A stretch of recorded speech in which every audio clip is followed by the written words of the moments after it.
School trip. आयु बस में बैठा बस यही सोच रहा था कि वो पहाड़ कैसे होंगे। आयु जो 15 साल का था, पिछले 3 साल से चंडीगढ़ में ही रह रहा था। फिर भी वो कभी हिमाचल की हसीन वादियों में नहीं गया था। पर उसका यह सपना इस स्कूल ट्रिप में पूरा होने वाला था। ढेर सारे लंच बॉक्सेस से खाना खाते हुए और अंताक्षरी खेलते हुए पूरा दिन बीत गया था। वो शिमला पहुंचने ही वाले थे कि पता नहीं कैसे उनकी बस जो कुछ मिनट पहले एकदम ठीक चल रही थी, उसमें से धुआं निकलने लगा। रात बहुत हो चुकी थी और बच्चे साथ में थे, तो सब टीचर्स ने मिलकर फैसला लिया कि वो पास में ही एक होटल के अंदर रुक जाएंगे और सुबह मैकेनिक को बुलाकर बस ठीक करवा कर शिमला के लिए वहां से निकल जाएंगे। वो लोग पास के एक होटल तक पहुंचे। वो होटल दोनों तरफ से बड़े बड़े पेड़ और पहाड़ों से घिरा हुआ था। सब टीचर्स ने बच्चों को होटल में अलग अलग कमरों में बांट दिया और डिनर के बाद सब सोने चले गए।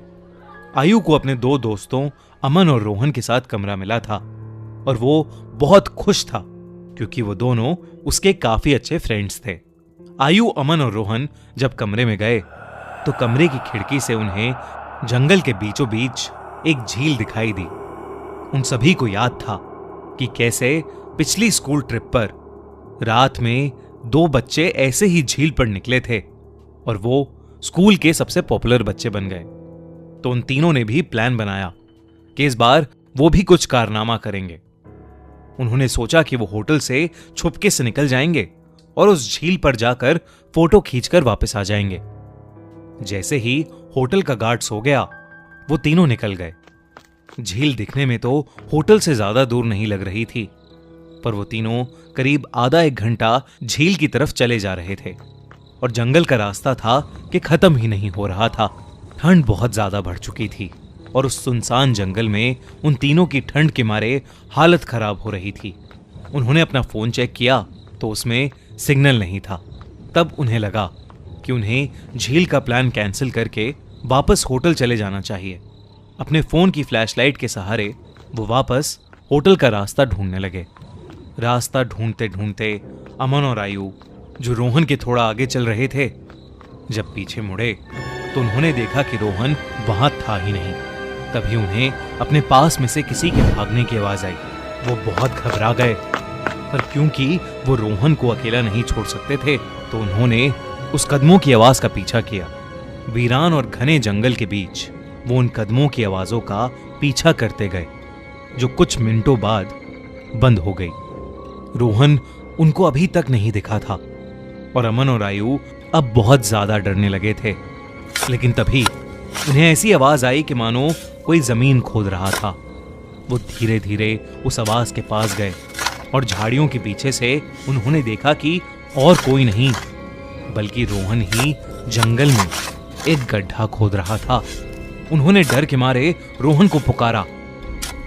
रोहन उनकी तरफ मुड़ा और उन्हें गुस्से से भरी आंखों से देखने लगा। उसकी आंखें एकदम काली पड़ चुकी थीं, जैसे किसी ने उसके अंदर से आंखें ही निकाल ली हों। अमन रोहन के पास गया और उसने रोहन के कंधे पर हाथ रख के उससे पूछा कि उसे क्या हुआ है। लेकिन रोहन के कंधे पर हाथ रखते ही रोहन अमन के ऊपर चिल्ला उठा और रोहन ने उसे एक बहुत तेज धक्का दिया। अमन काफी दूर जाकर गिरा।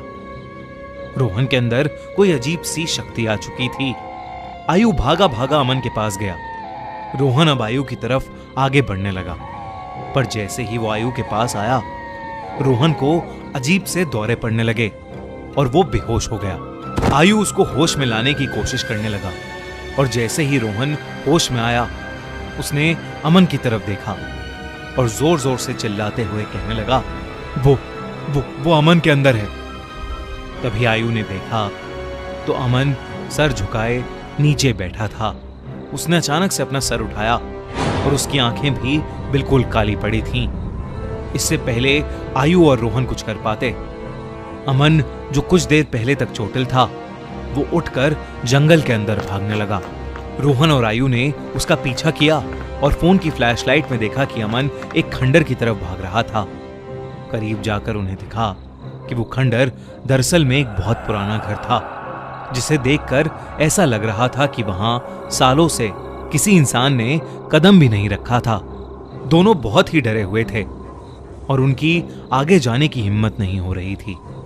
पर अमन को बचाने के लिए आयु और रोहन उस खंडर में घुस गए। ऊपर के एक फ्लोर से उन्हें एक आवाज आ रही थी।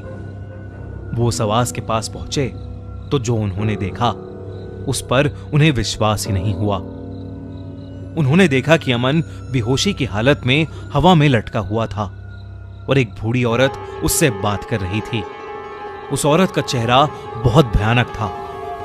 उसकी आंखें एकदम काली थीं, खाल लटकी हुई और बिखरे हुए सफेद बाल उसे और डरावना बना रहे थे। वो दोनों उस औरत को देखते ही वहां से बाहर भागे। वो औरत भी उनके पीछे पीछे आने लगी। आयु और रोहन जल्दी से सीढ़ियों से नीचे उतरे और उस खंडर के घर के दरवाजे तक पहुंचे। उन्होंने जब मुड़कर एक बार पीछे देखा तो वो बूढ़ी औरत किसी कीड़े की तरह रेंगती हुई सीढ़ियों से उतर रही थी और उनके पास ही आ रही थी।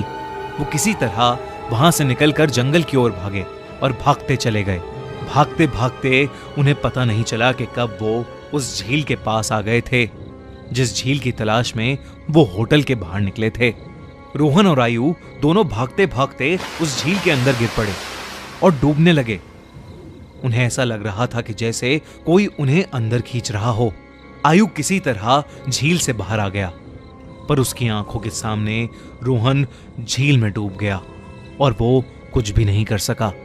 आयु ये सब देखकर इतना घबरा गया कि उसे चक्कर आने लगे और वो वहीं बेहोश होकर गिर पड़ा। आयु की जब सुबह आंख खुली तो वो उसी होटल के कमरे में था। वो भागकर बाहर गया तो बाहर पुलिस की बहुत सी टीम्स थीं और जमीन पर सफेद चद्दर में लिपटी हुई रोहन और अमन की लाश पड़ी थी। पुलिस ने तो इसे मर्डर घोषित कर दिया था, पर आसपास के रहने वालों ने बताया कि कई साल पहले उस जंगल में एक बूढ़ी औरत रहती थी। वहां उसका एक घर था। सभी से अलग वो औरत चैन से रहती थी। पर एक रोज उसके घर को कब्जाने के लिए पास के गांव के कुछ लोगों ने उसके साथ बदसलूकी की और उसे मारकर उस झील में फेंक दिया। तब से कोई भी इंसान रात में जंगल की ओर या उस झील के पास नहीं जाता। कहते हैं कि उस बूढ़ी औरत की आत्मा अभी भी वहां अपने बदले के लिए भटकती है। काश ये बात इन तीनों दोस्तों को पता होती तो शायद आज आयु के साथ साथ रोहन और अमन भी जिंदा होते।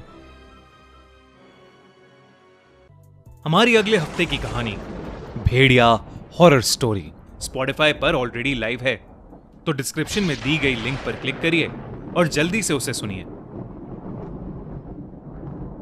और अगर आपको ये वीडियो अच्छी लगी तो हमारा चैनल खूनी मंडे सब्सक्राइब करना बिल्कुल मत भूलना।